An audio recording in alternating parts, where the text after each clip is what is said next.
So, as I was saying, I knew that it was probably parasites because I'd already been struggling with them, and I will probably talk more in detail about that later. But I do want to say, with the 3 abscesses in the right side of my jaw, last year, like I said, I believe it was last March. Um, I was smoking cigarettes. I spent extra money and smoked what they say are organic cigarettes. And, so I guess I rationalized it like that.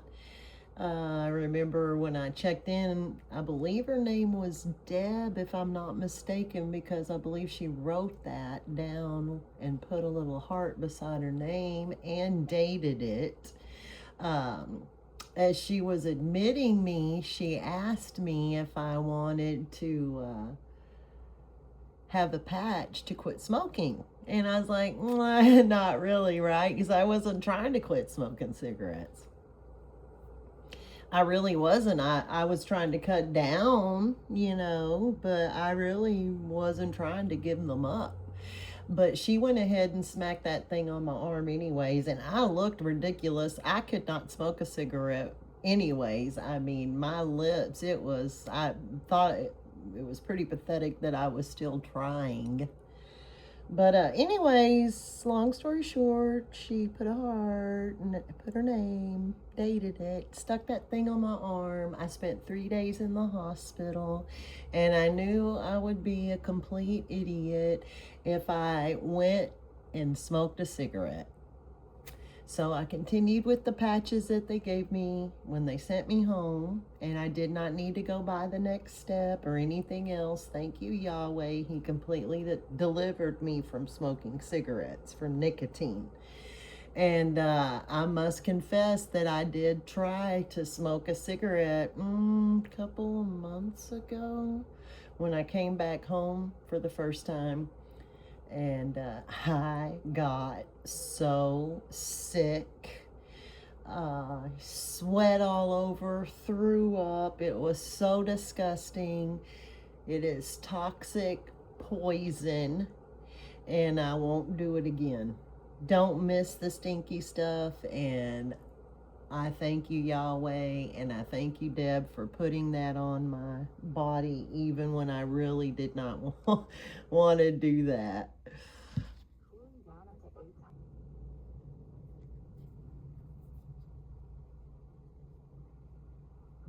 So, as I was saying, that I didn't really want to do that, but thank you, Yahweh. And so, as I was saying, we were already spiritually divorced because I was ill, and I do want to say that we have learned over the years, and Yahweh literally spoke to Gilbert one time when I was sick. Another time, years ago, uh, he said that he was out working, and that Yahweh literally spoke to him and told him that his sin was the reason why I was sick, and that he needed to come and confess to me, and I would get better. And I did. I got worse before I got better with everything he was dumping on me. But I lost track of what I was, my point. Oh, that sickness. And that's why I decided I was going to be spiritually divorced from him, because no matter how much he tries to pretend to me that he is a certain way, I know that he is not. And I'm literally tired of trying to live my life right and do right when the other half of me is infested. So We quit sleeping together, and I moved into an empty bedroom months before I took this journey, this vacation. Goodness, there we go. I'm just trying to have something. There's bad lighting and all kinds of reasons on why I don't have the camera on myself. And so, anyways, I'm just showing some of my 5-minute beach break videos as I talk. And it also helps because I just, can almost like remember, what I was feeling and going through as I was recording all these videos, different times, different places. So long story short, like I said, September 8th I left, intending on being back for the fall feast, week to 2 weeks. As the marriage was crumbling even worse while I was gone, I had money in my account and I did not want to come home. I needed time, I needed space to think, because the word divorce was getting thrown around, physical divorce, and I had always said I did not want to make those decisions under distress, emotional trauma, and those kinds of things. So, I was trying to get my mind clear enough, take some time and space to decide, if this is really what I wanted to do and if things were really as serious as they felt to me. I just did not realize that my body was manifesting or, showing the symptoms of all this trauma that I was going through and continued abuse. No matter how covert, no matter how nicely you are abused, with a smile on their face, they stab you in the back, it's still painful. It still hurts, so lot to digest, lot to process. I'm still doing it. I'm still going through it. The weirdest thing is that I have had to come back to Texas twice. Literally back and living in the same house with the man I'm trying to divorce, with the man I'm trying to untangle myself from. So that's kind of odd. I cannot wait until I get to leave again and for good. I don't want to keep coming back here. I don't want to stay here. He wants to stay here.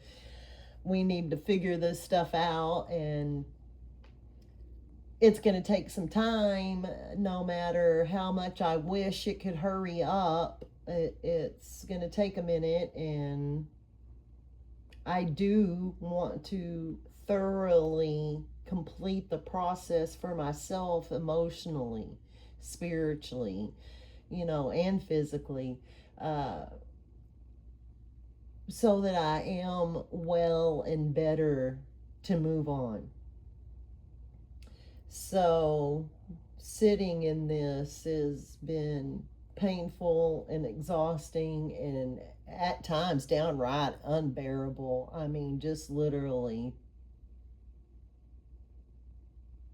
felt like I could not take it. And as I said, I was still ill, still healing, had some flare-ups while I was in California. Did not know if I was going to live or die, and did not care anymore. And I'll tell you something, there is a freedom. I say I had to let go of my children and my marriage. I had to let go of my desire, for life and to live as well in a healthy way. We cling to life. There are people right now committing very grave sins because they want to hold on to eternity, to youth. They don't want to die. What they're failing to realize is that if you make the wrong choices spiritually, you will die. There is eternal life whenever you make the correct choice, which is choosing our Father, the author and creator of eternal life, you know. It's not in our own hands, in our own ability to do such a thing. And I always think of Tuck Everlasting. It's like, if you haven't seen that movie, watch it. I mean, you know, I think especially when we're like in the throes of love, we're like, you want to live forever and you want to feel that feeling forever, but like you can't. Life is just a journey and a process of, you know, feelings and happiness and joy and grief and bitterness. You know, it's bittersweet. You know, you've got your highs and your lows and your good times and your bad times, but, you know, altogether that is life.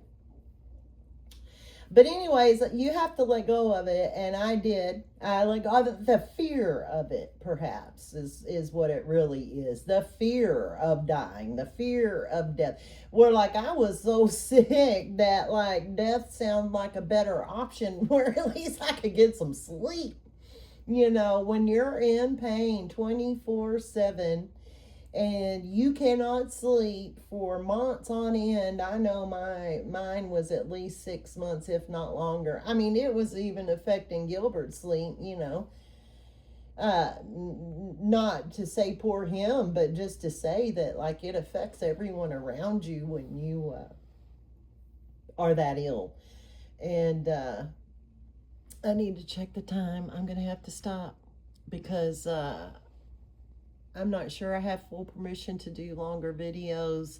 I actually have a longer video about my trip to Lassen National Park and 2 Chronicles 7:14 that was supposed to upload a couple of weeks ago and it never did. I think I have to go do some verification junk. But anyways, I'm going to go ahead and stop it here and just even try to remind myself on what I was saying, and then I will be back. I'm going to pause this. And I will be back with, I guess, what will be part 3.